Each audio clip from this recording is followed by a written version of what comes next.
परमेश्वर के धन्य नाम की महिमा हो। प्रभात मनन के सत्र 2844 में आप सभी का बड़े प्रेम के साथ स्वागत करता हूँ। आइए आज के मनन के लिए हम पढ़ते हैं प्रकाशित वाक्य अध्याय 7 पद 4 से लेकर 8 तक के पद। जिन पर मुहर दी गई मैंने उनकी गिनती सुनी, अर्थात इसराइल की संतानों के सब गोत्रों में से 1,44,000 पर मुहर दी गई।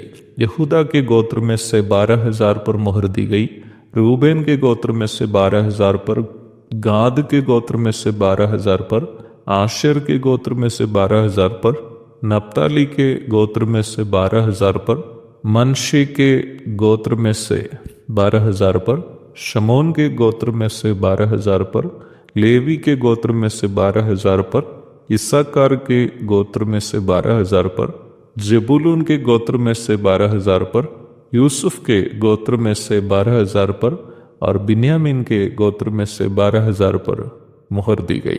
हमारे कल के मनन में हम ये देखे थे कि पढ़ा गया बाइबल भाग में जिन 1,44,000 लोगों का जिक्र है वे इसराइल के अलग अलग गोत्रों से चुनकर अलग किए गए लोग हैं।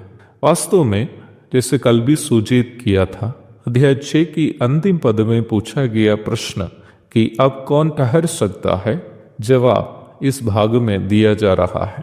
जैसे कुछ झूठे मसीह समूह सिखाते हैं, इन 1,44,000 लोग विभिन्न जातियों से उद्धार पाए हुए लोग नहीं हैं, बल्कि आश्चर्य यहूदी लोग हैं अथवा इसराइल के अलग अलग गोत्र से ताल्लुक रखने वाले हैं।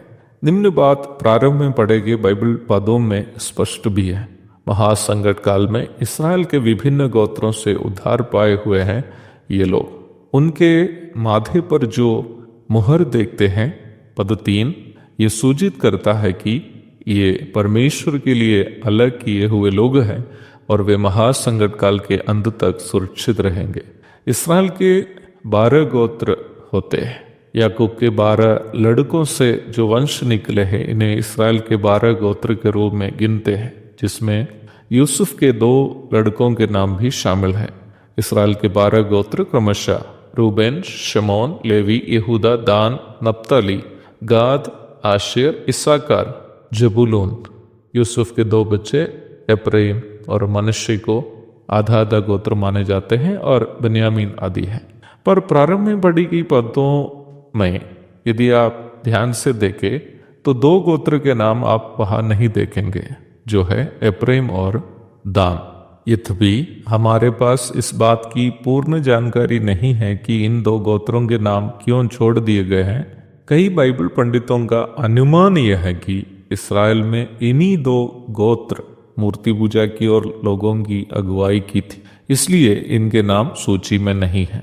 कई लोग उत्पत्ति 49 की 17 के आधार पर यह भी अनुमान लगाते हैं कि मसीह विरोधी संभवतः दान गोत्र से आएगा, पर ऐसे कहने के लिए हमारे पास अन्य कोई प्रमाण भी नहीं है। इधर एक सवाल आपके मन में आने की संभावना है। महासंकट काल में संसार में यहूदियों के अलावा अन्य वंश के लोग भी तो होंगे ना। फिर परमेश्वर जो 1,44,000 लोगों को चुने हैं, उन्हें केवल इसराइल के 12 गोत्रों में से ही क्यों चुना? ये एक अच्छा प्रश्न है। इस प्रश्न का प्राथमिक उत्तर यह है कि संपूर्ण मानव जाति का उद्धार के लिए परमेश्वर ने जो योजना कलीसिया की स्थापना के द्वारा किया था, उस योजना के अंतर्गत लोगों को उद्धार प्राप्त करके कलीसिया का सदस्य बन जाने का समय प्रभु के मध्याकाशीय आगमन के साथ खत्म हो गया। प्रभु के मध्याकाशीय आगमन के दरमियान कलीसिया संसार में से उठा ली जाने के बाद कोई भी व्यक्ति कलीसिया का सदस्य नहीं बन सकता है। मध्याकाशीय आगमन तक संसार में उद्धार का सुसमाचार सुनाने की जिम्मेदारी कलीसिया की है। जब कलीसिया ही संसार में नहीं है तो उद्धार पाने के द्वारा कलीसिया का हिस्सा बनने हेतु सुसमाचार प्रचार करने से कोई फायदा भी नहीं है। दूसरा कारण जो बाइबल से हमें मिलता है वो यह है कि महासंकट काल प्राथमिक रूप में इस्राएल के लिए वादा किया गया धर्मराष्ट्र की स्थापना, जिसके लिए यीशु मसीह प्रथम बार आया था, परंतु इस्राएल उनका तिरस्कार करने के कारण स्थगित की गई थी और निम्न योजना को यहाँ महासंकट काल में जारी किया जा रहा है। मत्ती 4 की 23, लूका 13 की 7 और 35, यूहन्ना 1 की 11, 3 की 16, रोमी अध्याय 11 की 25 से 27 इन पदों को क्रमानुसार यदि आप पढ़ेंगे तो आप ये समझ सकते हैं कि मैं क्या कहना चाह रहा था। इस प्रकार इस्राएल के लिए वादा किया गया धर्मराष्ट्र की स्थापना हेतु उन्हें शुद्ध करने की प्रक्रिया है निम्न महासंकट काल। जकरिया अध्याय 13 की 7 से 9 तक पढ़िएगा।